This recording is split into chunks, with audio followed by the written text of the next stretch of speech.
सभी को नमस्कार। मेरा नाम है साहिल। आप देख रहे हैं फोकस्ड इंडियन, हर बात फोकस के साथ। काफ़ी लंबे समय के बाद वीडियो बना रहा हूँ। बहुत टाइम आपसे दूर रहे, वीडियो नहीं बना पाया। थोड़ी पर्सनल लाइफ की वजह से काफ़ी कुछ बिजी चल रहा था मैं, तो उस वजह से वीडियो नहीं बना पाया। आज एक ज्वलंत मुद्दा हमारे देश में चल रहा है, तो मुझे लगा कि इस मुद्दे पर वीडियो के द्वारा आपसे चर्चा करनी चाहिए, तो उसी को लेके आप सबके बीच आया हूँ। जैसे कि हम सब जानते हैं कि किसान आंदोलन बड़े ज़ोरों शोरों पे चल रहा है, तो क्या उसकी टर्म्स हैं, क्या किसानों के पॉइंट ऑफ व्यू हैं, क्या सरकार का पॉइंट ऑफ व्यू है, इसके बारे में डिस्कस करेंगे। लेकिन एक प्रार्थना है कि जो लोग अपने पॉलिटिकल इंटरेस्ट की वजह से पहले ही अपना व्यू पॉइंट बना चुके हैं, तो ये वीडियो उनके लिए नहीं है, वो इस वीडियो को स्किप कर सकते हैं। और जो बाकी सब हैं, जो सीरियसली किसानों के बारे में जो उनके पॉइंट्स हैं या जो एक्ट आया है अभी उसके बारे में जानना चाहते हैं, तो इस वीडियो को आगे ज़रूर देखें। तो चलिए शुरू करते हैं। बात करते हैं कॉन्ट्रैक्ट फार्मिंग पे। हम देख रहे हैं कि आज के टाइम में किसानों का सरकार पर से विश्वास बिल्कुल ख़त्म हो गया है। उसका कारण यह है कि इसमें जो कॉन्ट्रैक्ट फार्मिंग का जो मुद्दा है, उसमें डिस्प्यूट रिड्रेसल सिस्टम जो है, मतलब कि समस्या का समाधान कैसा हो, उसके लिए कोई कानूनी प्रक्रिया किसी प्रकार की हो। तो एक्ट में लिखा गया है कि जो शहर का जो एसडीएम, सब डिविजनल मजिस्ट्रेट जो होगा, वो इसका डिस्प्यूट का रिड्रेसल, मतलब उसका प्रॉब्लम का सॉल्यूशन करेगा। लेकिन किसानों को लगता है कि इसमें किसानों को थोड़ी सी इसमें समस्या है। कारण क्या है कि हमारे देश में थोड़ा सा करप्शन ऐसा है कि कॉरपोरेट्स किसी भी तरह से, मतलब पैसे का लालच और किसी प्रकार का कुछ भी कहिए उसको, मतलब अपनी बात मनवा सकती हैं गवर्नमेंट से। तो इसी वजह से किसानों का इस मुद्दे पे सरकार विश्वास थोड़ा सा कम है। और तो हमें क्या करना चाहिए? हम इस मुद्दे पे, मतलब इसके बारे में किसानों को लॉज के बारे में थोड़ा इंट्रोड्यूस करवा सकते हैं कि किसान, जैसे कि अभी सुप्रीम कोर्ट ने मार्च के अंदर एक फैसला आया था। उसमें सुप्रीम कोर्ट ने बोला, यदि कोई कंपनी कॉन्ट्रैक्ट के थ्रू किसी फार्मर से डील करती है, उससे कुछ मतलब प्रोड्यूस करवाती है, तो उस केस में फार्मर को एज ए कंज्यूमर डील किया जाएगा। और उसमें यदि किसी प्रकार की कोई दिक्कत आती है तो फार्मर बेझिझक कंज्यूमर कोर्ट में जा सकते हैं। और कंज्यूमर कोर्ट का तो हमें पता ही है कि कंज्यूमर्स का ही, मतलब उसमें ज़्यादा हैवी हाथ रहता है, उसमें कंज्यूमर्स के हितों की ही ज़्यादा रक्षा की जाती है। तो अब सुप्रीम कोर्ट का जो डिसीजन है वो लॉ ऑफ द लैंड की तरह काम करता है। उसमें किसानों की साइड है वो थोड़ी सी पावरफुल हो जाती है। और जैसे कि फॉर एग्जांपल कि पोटैटो चिप्स बनाने का सपोज कोई कॉन्ट्रैक्ट है कि किसी कंपनी ने, एमएनसी ने किसी किसान को दिया है कि आप इस साइज़ के पोटैटो, इस तरह के पोटैटो उगाएं, और वो कॉन्ट्रैक्ट जो है कंपनी बीच में कंपनी ब्रीच करती है, कंपनी तरफ से उस कॉन्ट्रैक्ट का ब्रीच होता है, तो उस केस में कंज्यूमर कोर्ट जो है वो किसानों के हक में जो है वहाँ फैसला होता है। अब बात करते हैं कि कॉन्ट्रैक्ट फार्मिंग में, तो मैं बताना चाहूँगा कि पंजाब के अंदर पेप्सी को 30 सालों से कॉन्ट्रैक्ट फार्मिंग करवा रही है। उसमें काफ़ी किसानों की जो एक्सपीरियंसेस है वो अलग अलग है। कोई किसानों को उनकी वजह से लॉस हुआ है, कईयों को वो प्रॉफिट भी हुआ है। तो अभी मुद्दा क्या है?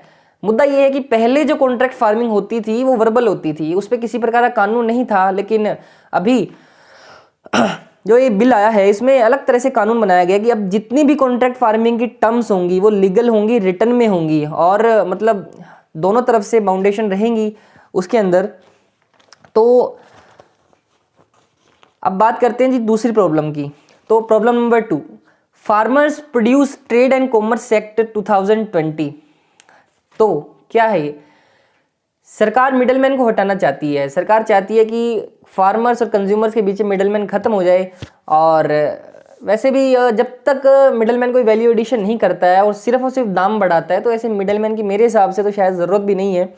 और एपीएमसीज जो मंडीज़ हैं, अब मंडीज़ की अगर बात करें तो मंडी की शुरुआत की गई थी किसानों को सुविधाएं प्रोवाइड करवाने के लिए, उन्हें फैसिलिटीज़ देने के लिए। सपोज़ कि sorting, weighing and storage, cold storage etcetera, इस तरह की फैसिलिटीज़ किसानों को दी जानी थी। लेकिन एक पीछे रिसर्च आई थी, उसके अंदर हमने देखा कि मंडियों के अंदर इवन टॉयलेट्स भी उपलब्ध नहीं है। तो बाकी फैसिलिटीज़, कोल्ड स्टोरेज और वेइंग की तो बात ही हम छोड़ दें। तो अब मंडियों की, जैसे अब टोटल मंडियों की बात करें तो टोटल 7,320 एपीएमसीज इन इंडिया है, जो कि इक्वली डिस्ट्रीब्यूटेड नहीं है। पंजाब के अंदर 110 किलोमीटर पे एक मंडी है। इसी तरह मेघालय के अंदर 11,215 किलोमीटर के ऊपर एक मंडी है। दो अलग अलग स्टेट्स के फार्मर्स का मंडी का एक्सपीरियंसेस सेम होना इम्पॉसिबल है। अब यहाँ एम जो बायर्स में ना कंपटीशन बढ़ाना होना चाहिए कि बायर्स में कंपटीशन बढ़ेगा तो किसानों की आय ऑब्वियसली बढ़ेगी, किसानों को एक बेटर प्राइस मिलेगा। गवर्नमेंट का पॉइंट क्या है?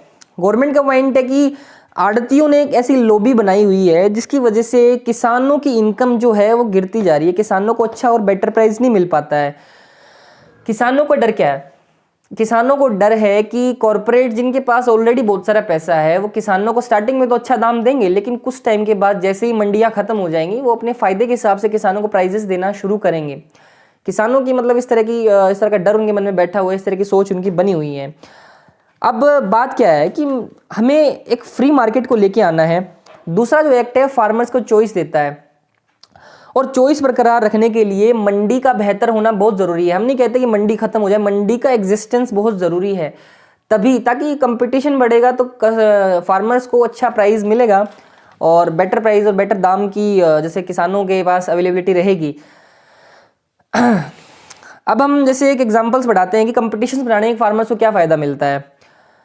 महुआ एपीएमसी है।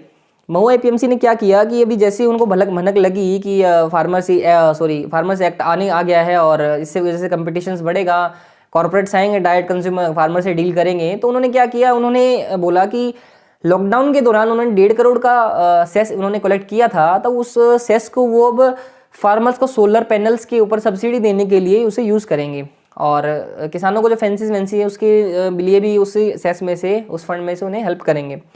This is called value addition. और तो बात करते हैं प्रॉब्लम नंबर 3 की, किसान गरीब क्यों है। हम देखते हैं कि किसानों को उनकी पूरी दुनिया के अंदर चीज़ों को बेचने वाला प्राइस डिसाइड करता है कि मैं मेरी चीज़ को इस प्राइस पे बेचूंगा, लेकिन किसानों के केस में खरीदने वाला डिसाइड करता है कि इस फसल को मैं इस रेट पे लूँगा। तो अब हम विचार करेंगे किसान गरीब क्यों है। सबसे पहली बात कि जो सॉइल हेल्थ है वो डिक्लाइन होती हुई जा रही है, मतलब जो मिट्टी की जो हेल्थ होती है और वो ज़्यादा अच्छी नहीं है। 50% से ज़्यादा किसान है वो कर्जे के अंदर हैं, इनपुट कॉस्ट हाई है, और जो लो प्रॉफिट मार्जिन है वो काफ़ी ही ज़्यादा लो है। जो देते हैं खरीदने, जो खेती में जो सामान लगता है, जो यूज़ होता है, बीज एक्सेट्रा, उसकी कॉस्ट तो बड़ी हाई है, लेकिन किसानों को उसी अकॉर्डिंग अपना दाम नहीं मिल पाता है। तो तीनों एक्ट्स इसके बारे में किसी प्रकार की कोई बात नहीं करते हैं, इन प्रॉब्लम्स के बारे में डिस्कस नहीं करते हैं। दीज एक्ट्स आर मार्केट, मतलब जो एक्ट्स हैं मार्केटिंग के बारे में तो काफ़ी कुछ डिस्कस करते हैं, लेकिन प्रोडक्शन के बारे में उनमें कोई भी किसी प्रकार की डिस्कशन नहीं दी है। अब किसानों की इनकम बढ़ाने के लिए क्रॉप डाइवर्सिफिकेशन बहुत ज़रूरी है, जो कि आरबीआई ने भी बोला है। इसी प्रकार जैसे अब एग्जांपल के थ्रू मैं बताना चाहूँगा कि बीना देवी जी हैं, बिहार से हैं, तो उन्होंने क्या किया, मशरूम फार्मिंग और ऑर्गेनिक फार्मिंग शुरू की है। Mushroom farming low cost and high profit उन्होंने जैसे गेन किया उसके थ्रू, और मशरूम की फार्मिंग की जो है काफ़ी डिमांड है मार्केट के अंदर। 1 लाख रुपए महीना वो अभी रिसेंटली वो कमा रही हैं।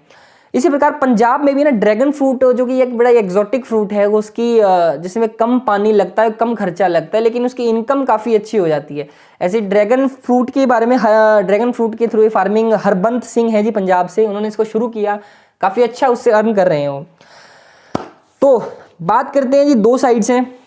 पहली साइड है जो कि बिल्कुल ही किसानों की साइड है और बिल्कुल तीनों कानूनों को काला कानून वो बता रहे हैं।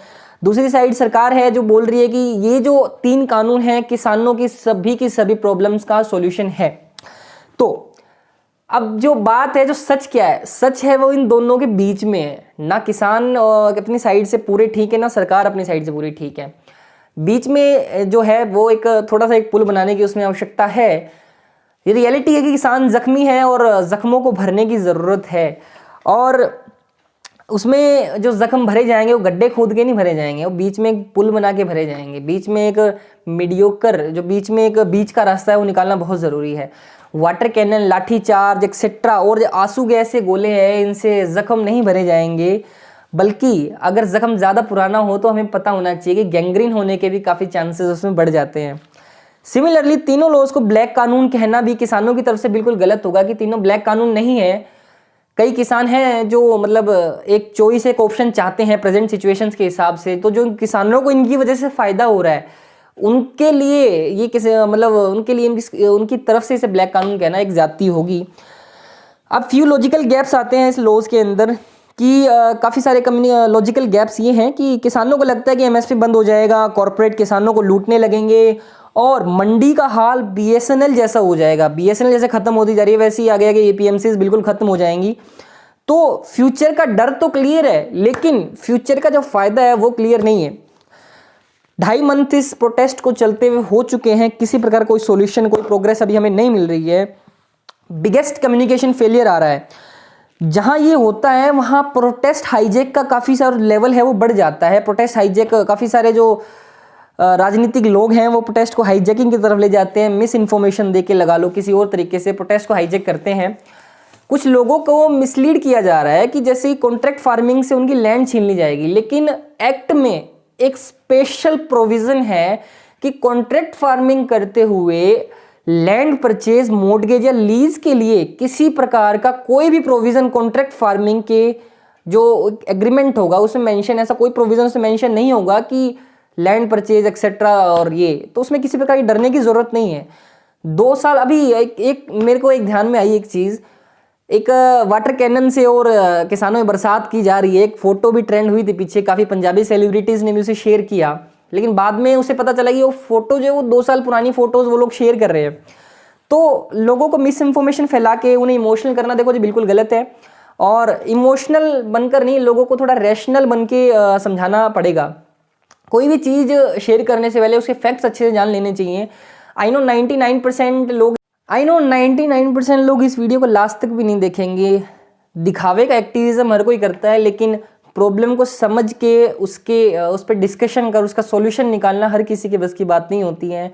सिर्फ 1% लोग होते हैं जो ऐसा कुछ कर पाते हैं, और मुझे वही 1% लोग चाहिए। 1% भी अगर इस वीडियो को देखेंगे तो मेरा इतना बोलना काफ़ी ज़्यादा फ़ायदेमंद, मतलब मुझे खुश करेगा कि 1% लोगों ने मुझे सुना है। बहुत बहुत धन्यवाद। जय श्री राम।